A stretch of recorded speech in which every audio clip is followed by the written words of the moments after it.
Min din il-ġimgħa se jinbeda proġett pilota fejn 5 latrini pubbliċi f'żoni turistiċi se jinbidlu sabiex joperaw u jitnatfu b'mod awtomatiku.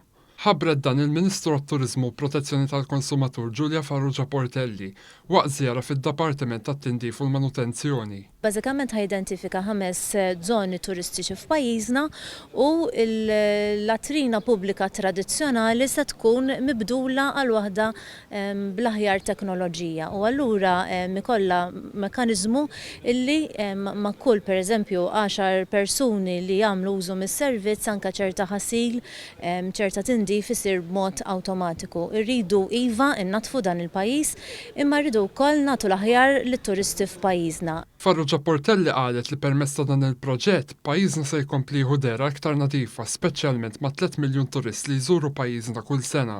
Spjegat li huwa mistenni li dan il-proġett ikun implementat sal-aħħar tas-sena.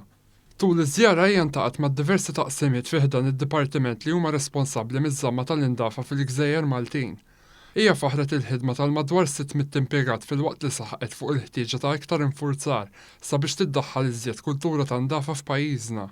Min-naħa tiegħu s-Segretarju Parlamentari għall-Indafa Pubblika Deo De Battista semma kif pajjiż b'ekonomija, popolazzjoni u settur turistiku li dejjem qegħdin jikbru, il-ħtieġa ta' pajjiż nadif dejjem qed tikber. Il-ħidma tagħna mhux se taqafaw, ħankomplu ninvestu f'makkinarju.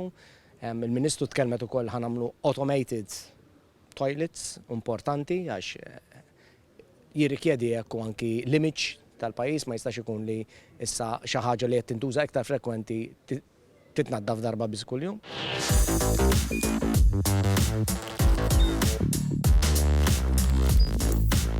Idħol fuq one.com.mt u hemmhekk tista' tara l-programmi kollha li jxandru fuq One permezz ta' One Play.